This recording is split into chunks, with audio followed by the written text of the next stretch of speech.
Hello. Can you hear me? Tristen?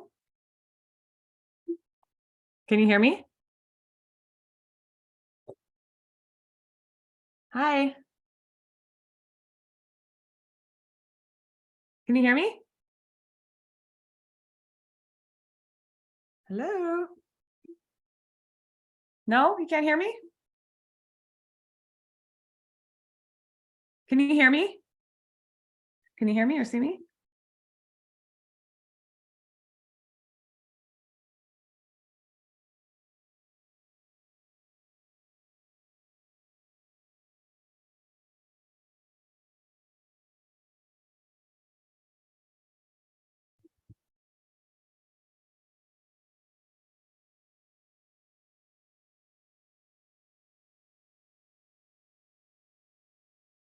Weird.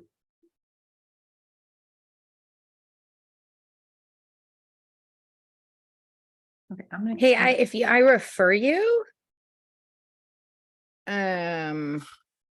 Southwest card, I get 100,000 bonus points. Tristen, can you hear me? No? I'm gonna send this to you. This is a new one that they just sent me. Okay. I'm here. Is she popping on? I'm here. Like, okay, this is weird.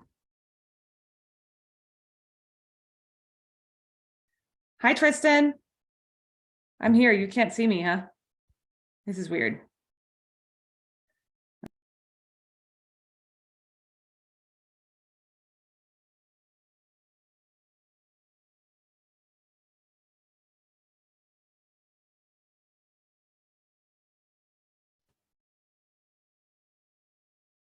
Can you hear me? Okay, I don't know what's going on. This is weird.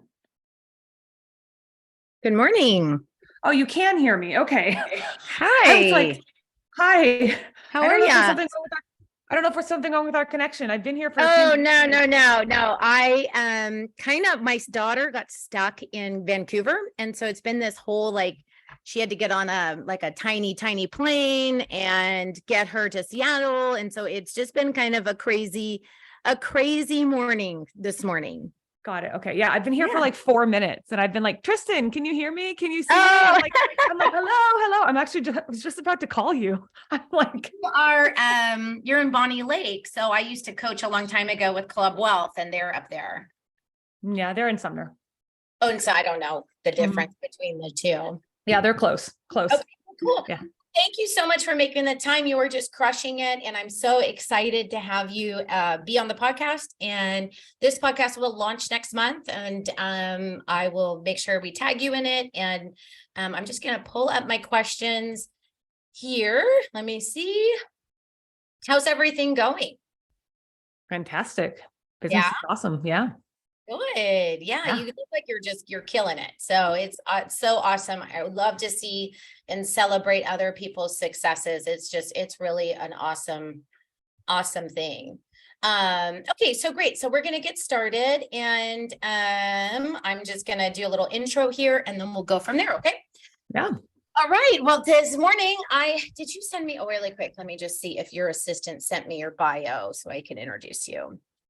He should have. I didn't see it. I still teaching him to copy me on everything. Is he local or is he like a VA? No, he's here. Okay, very good. And is he full-time with you or is he? He's full-time. Very good. Very good. And how many people are on your team right now? Well, right now it's just me and him. We're in the process of we're rebuilding. Okay. Yeah.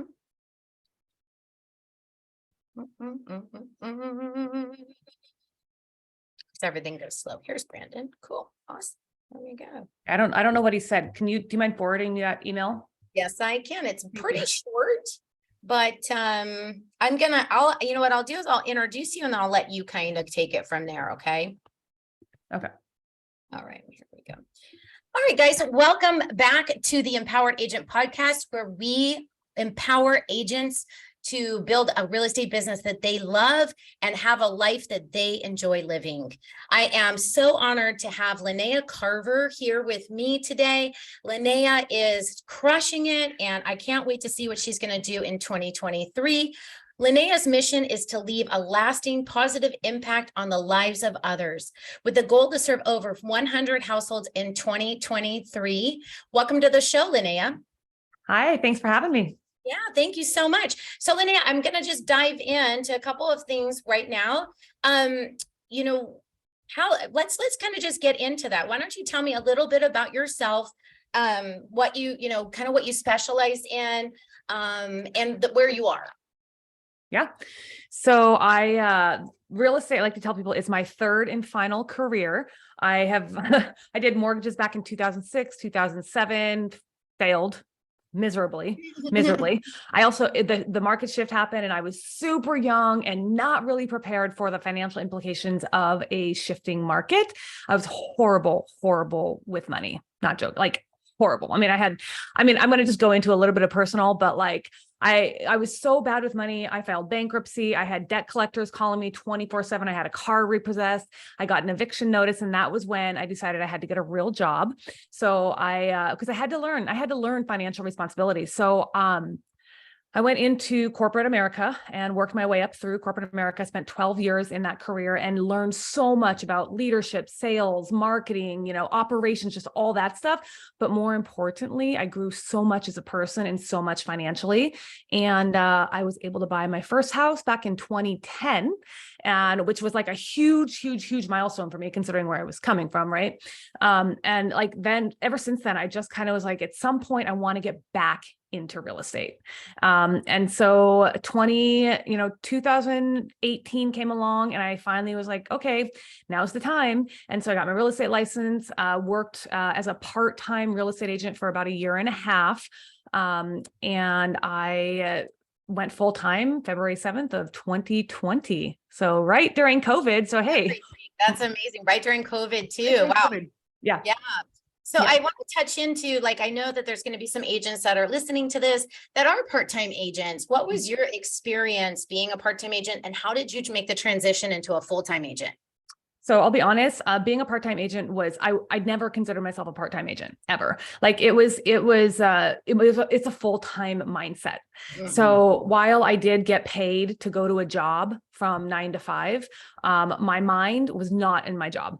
So it made it really challenging because I wasn't performing that well at my job. Yeah. I mean, I was doing okay. Like they weren't, my job wasn't at risk, but I didn't feel like I was giving it my all. I had one foot in both doors and it wasn't easy. So that's why I went all in. There's literally no way I was going to be successful as a part-time agent. Yeah. And then what were some of the steps? Like, how did you make that decision? I know there's a lot of people that can't go full-time, A, because they need the money, or B, it's a little scary, right? We're going into a straight commission situation. So like, walk me through a little bit, like, how did you make that transition? Well, I knew my first 6 months in the business was super dry. I had nothing going. Okay. And I just remember one day, it's kind of funny. I was out in the backyard and I was cleaning up the yard and I was like, all I need is momentum. Every milestone of my life was met with momentum, with having momentum. And, I was like, all I need is that one deal. I just need one and I'm going to be able to get started. So what happened is, I ended up getting my first deal by being very organic and just going to a party and just telling people, hey, guess what? I got my real estate license. I don't know if you know that, but here's my card. If you know anyone who wants to help me out and get started in this business, let me know. 2 months later, I got a call from someone who was at that party. And that was my first deal. And so what happened is once I got the taste of that helping someone, buy, like actually like not just closing a deal, but like helping someone through the journey and educating, like all of like the financial stuff that I had been through, all of the career stuff I had been through kind of just all of a sudden made sense. So one thing that you'll probably see as a theme throughout my life is I always like to have a plan. And as soon as I knew that that's what I wanted to do, I made a plan. And my plan was, I had to obviously get my husband's sign off first. I had to get his buy-in. It is scary, especially like when he's a salaried, he works on a salary. We both, we made each well into six figures. We had very well paying jobs. And it is scary to go from, that to like, oh shit, I might not make money tomorrow.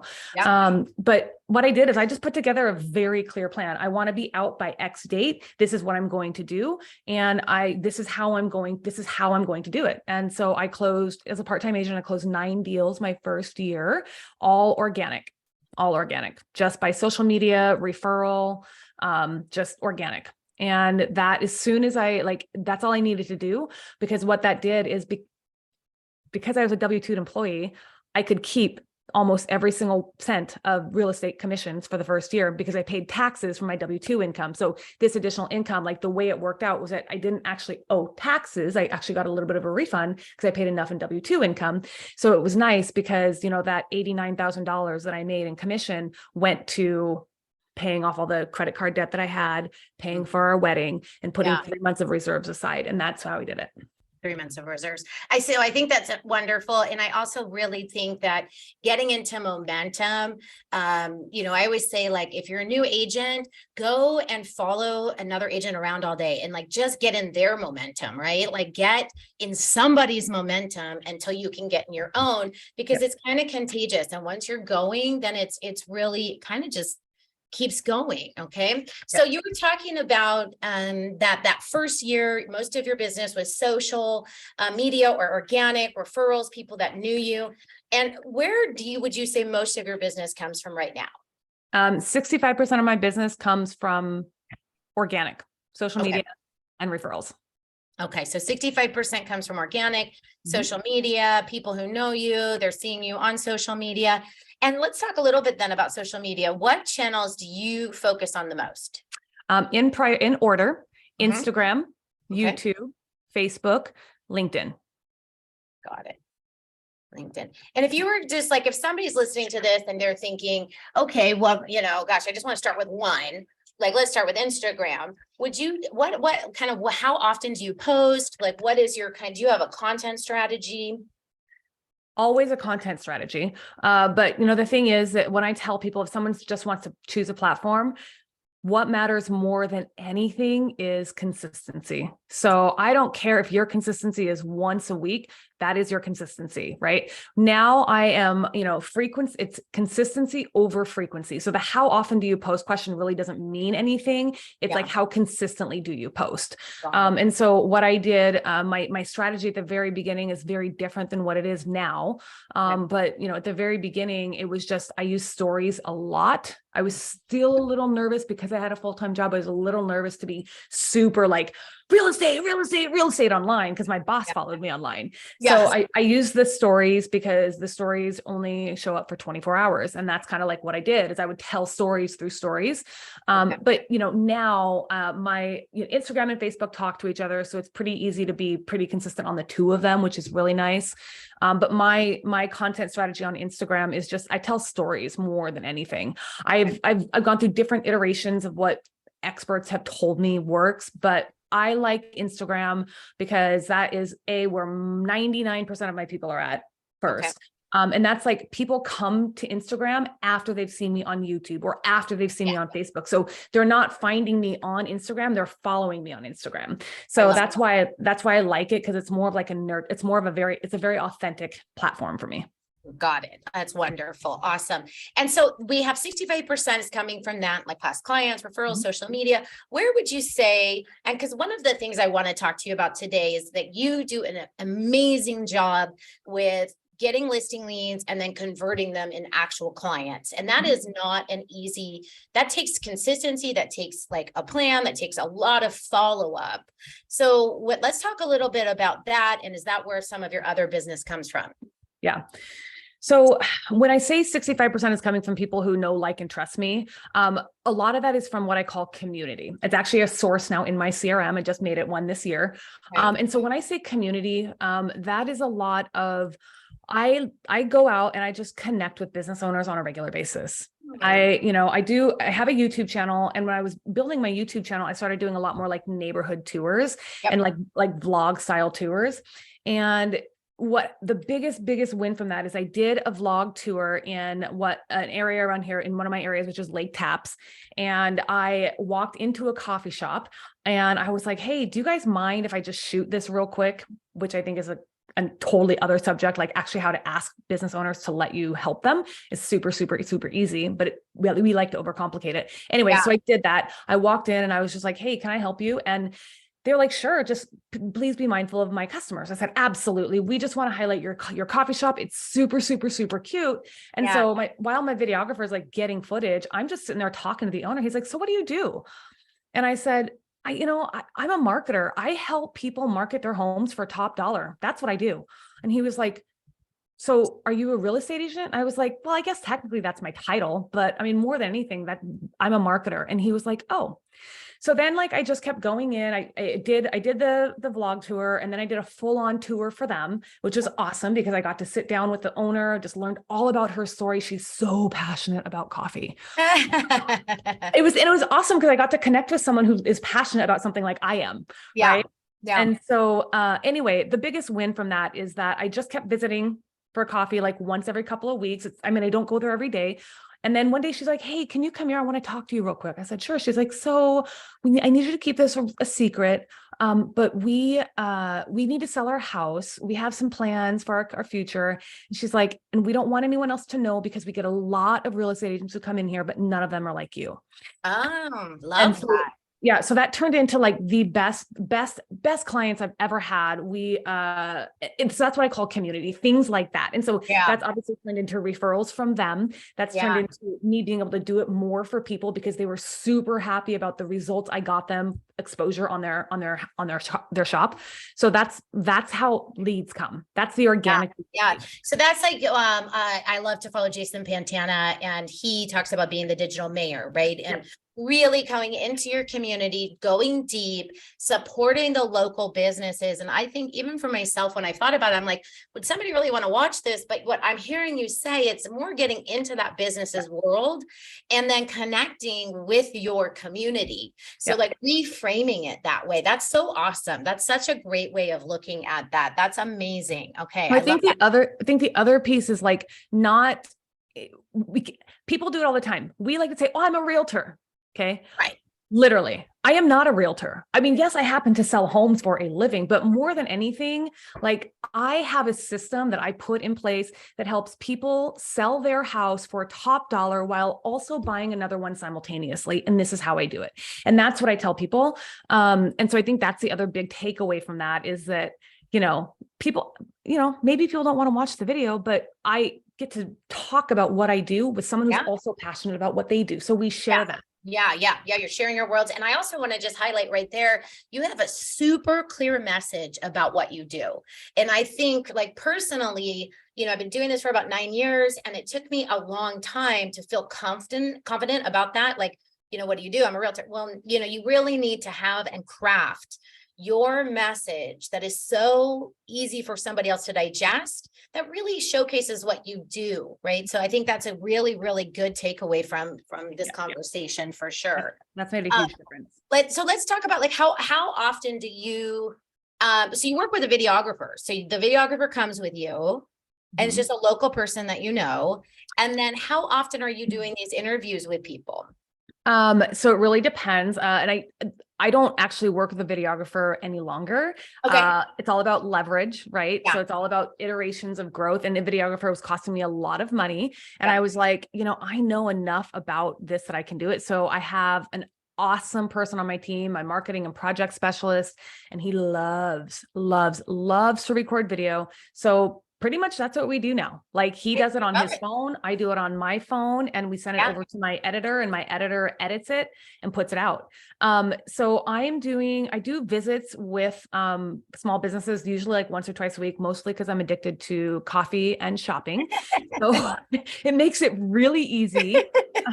That's great. And then I just have when I go, I just have my phone out and I just say, hey, I'm going to get some content. I shoot some content, and they like it and share it on Instagram. And then if I can get a little bit longer of some footage, I will.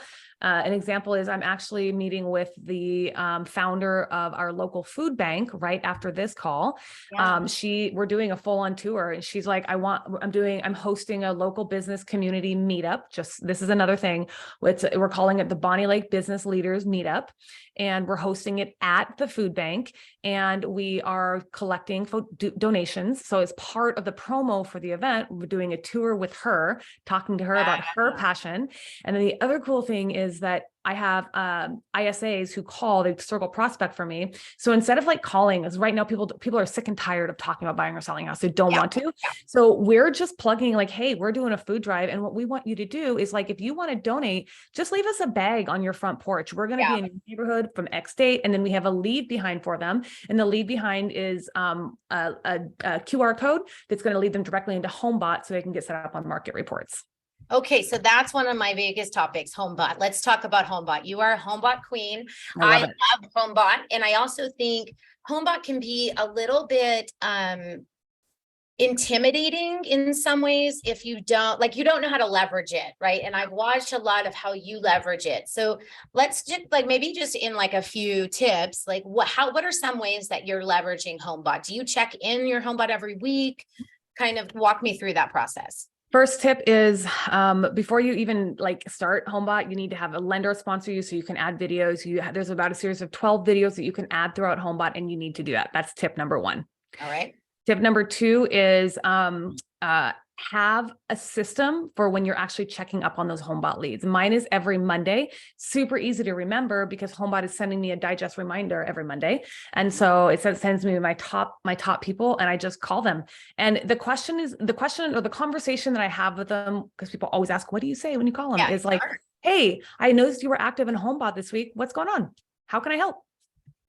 That's super simple. And again, like you said earlier too, that we overcomplicate things. And I think most real estate agents, including myself, were like, oh my God, what do I say? And then it becomes a reason why we're not making the phone calls instead of just, stepping back and it being like, you know what, this is a human being.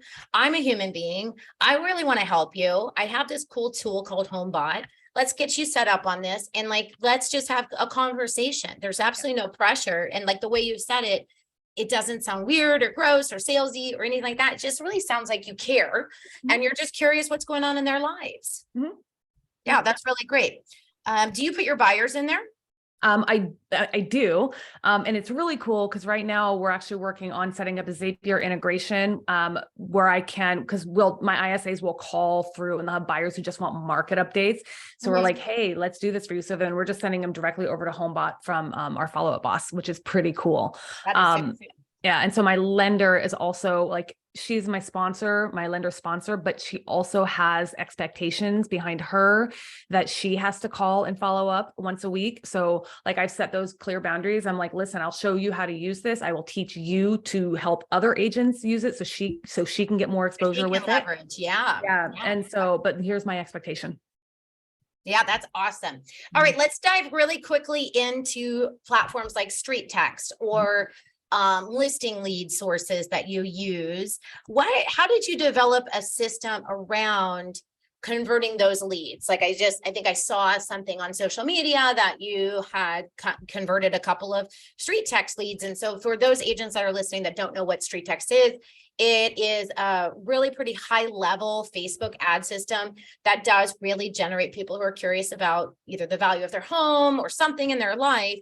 But then it comes into you. What do you do with it? So it really depends on the type of ad that I'm running.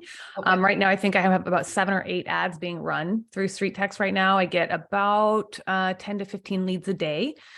Wow. So the first thing that I do, again, iterations, I'll just talk about what I do now. It's always evolving, right? I mean, it's constantly evolving.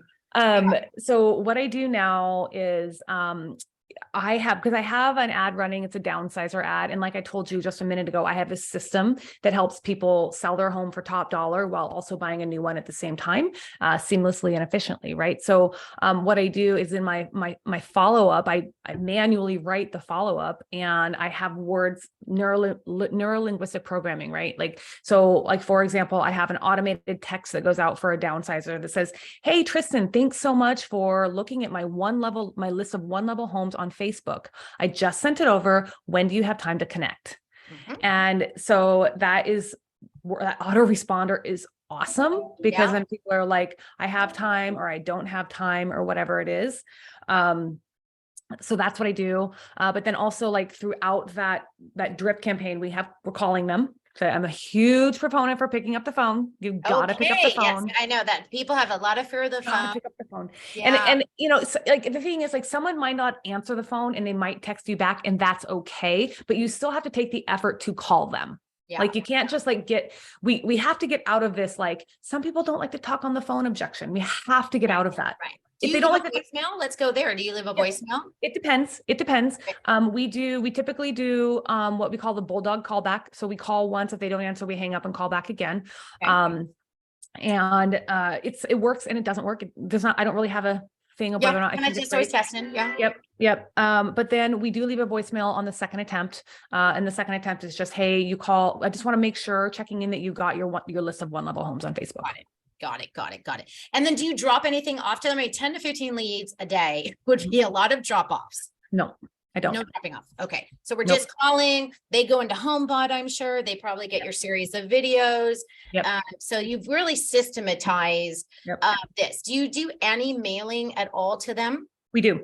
So after the first 10 days, if we haven't gotten a hold of them, I literally just signed up for this yesterday. So let you know how it works later. Oh, okay. But up until now, it's been a handwritten note. So we'll just do a handwritten note. "Hey, Tristen, sorry, we weren't able to connect about your list of one level homes. I'm here to help if I ever can be." And that's it. And we just kind of like let the email and nurture campaign kind of take over from there. And we slow our touching to like once every 30 days.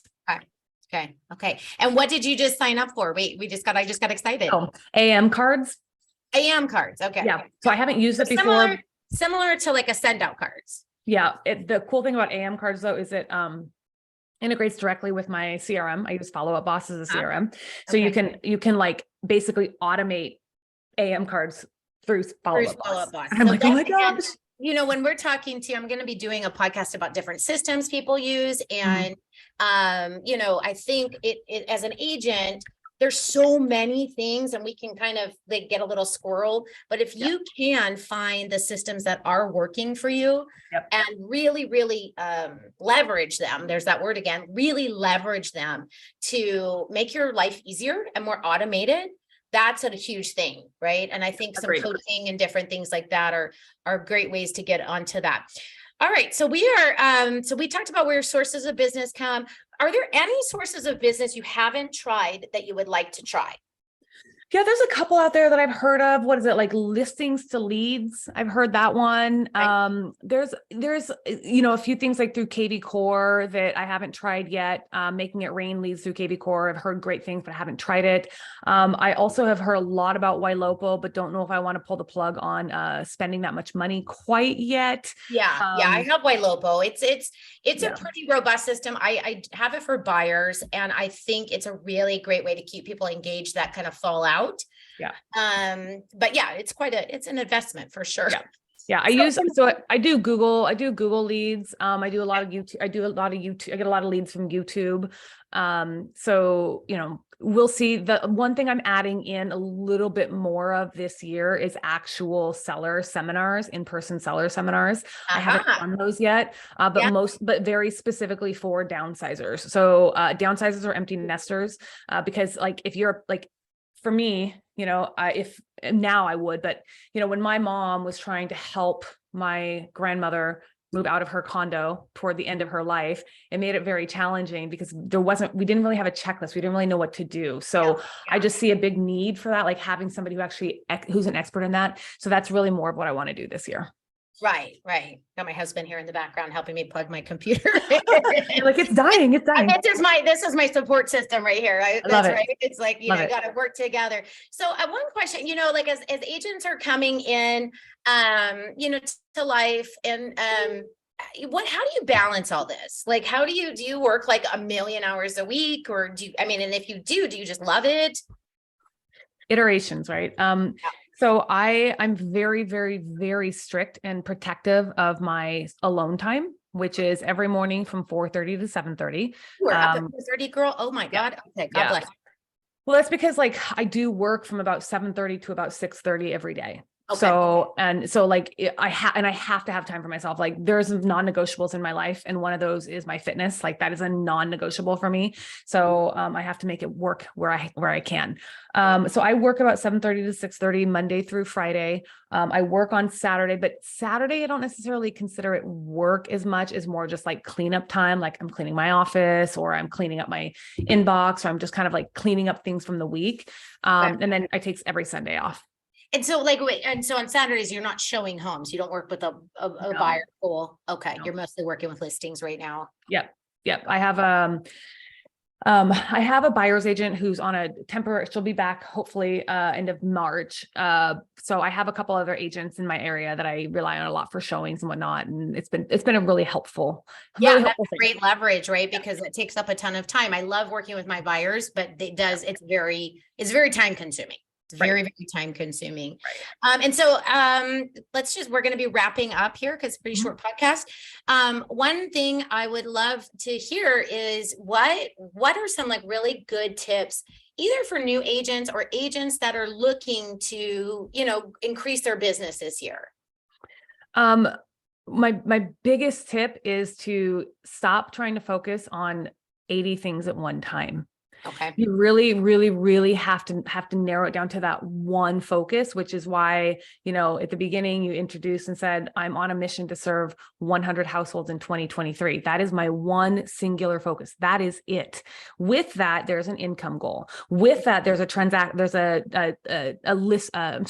average price point goal. So there's a lot of different things that come with that, but that is my one singular focus.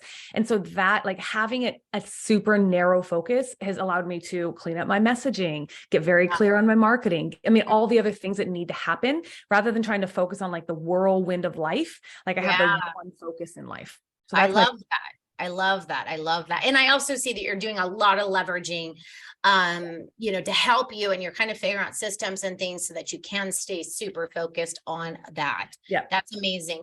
So if you were going to go back to Lynnea in 2018, when she got her license, what would be something that you wanted to tell her?